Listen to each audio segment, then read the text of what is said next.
International advocate organisation, जो कि पूरे देश और अंतर्राष्ट्रीय स्तर पर वकीलों के हित, वकीलों की सुरक्षा, वकीलों के संरक्षण के लिए काम कर रहा है। इसके लिए सुधीर कुमार शर्मा जी, जो कि उत्तर प्रदेश से आते हैं, तथा कमल सिंह राठौर जी, जो कि राजस्थान से आते हैं, इन सबकी तरफ से एक याचिका माननीय सर्वोच्च न्यायालय में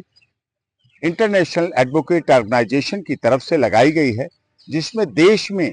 एक ऐसा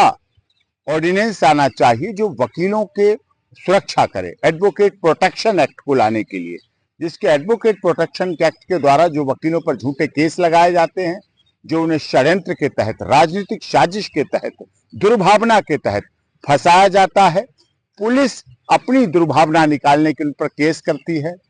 उनकी हित नहीं सुरक्षित रहते हैं। कई केस तो ऐसे कमल सिंह राठौर जी ने राजस्थान से और सुधीर कुमार शर्मा जी ने उत्तर प्रदेश से और अन्य वकील साथियों ने पूरे देश से ऐसे दिए हैं, जिसमें वकीलों की हत्या हुई और कोई जांच और कोई कार्रवाई और अपराधी तक पकड़े नहीं गए। महिला वकील असुरक्षित हैं। ऐसे में वकीलों के हित, उनका प्रोटेक्शन हो, उनके हितों का प्रोटेक्शन हो, उनकी सुरक्षा हो, इसके लिए मैंने सुप्रीम कोर्ट में याचिका इन सभी की तरफ से लगाई है,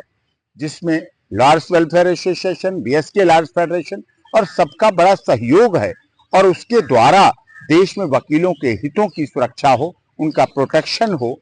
इसलिए प्रोटेक्शन व लॉयर्स प्रोटेक्शन एक्ट लागू हो, और जिससे देश के वकील सम्मान पूर्वक, गरिमा पूर्वक देश के लोगों को न्याय दिला सकें, access to justice for all के सिद्धांत को पूरी तरह से सिद्ध कर सकें, ये आवश्यक है। और जब वकील सुरक्षित होगा, उसको प्रोटेक्शन मिलेगा, तभी वो हर गरीब, दलित, शोषित, पीड़ित, मजदूर, मजलूम, सभी धर्म, जाति, क्षेत्र, भाषा, संप्रदाय के और पूरे देश के लोगों का, गरीबों, दलितों, शोषितों, पीड़ितों, मजदूरों, मजलूमों की आवाज को उठा सकेगा, उनके अधिकारों की रक्षा कर सकेगा। इसलिए भारत सरकार और प्रदेश की सरकारें, इस याचिका के द्वारा उनको आदेशित किया जाएगा कि वकीलों की सुरक्षा हो, उनके लिए एडवोकेट प्रोटेक्शन एक्ट लागू हो। और इसमें इन सब का भी बड़ा सहयोग है। बहुत लड़ाई लड़ी है इन्होंने ग्राउंड जीरो पर, और अब माननीय सर्वोच्च न्यायालय से ऐसा आदेश हो जिससे वकील सुरक्षित होगा, तो देश का हर व्यक्ति सुरक्षित भी होगा, संरक्षित भी होगा।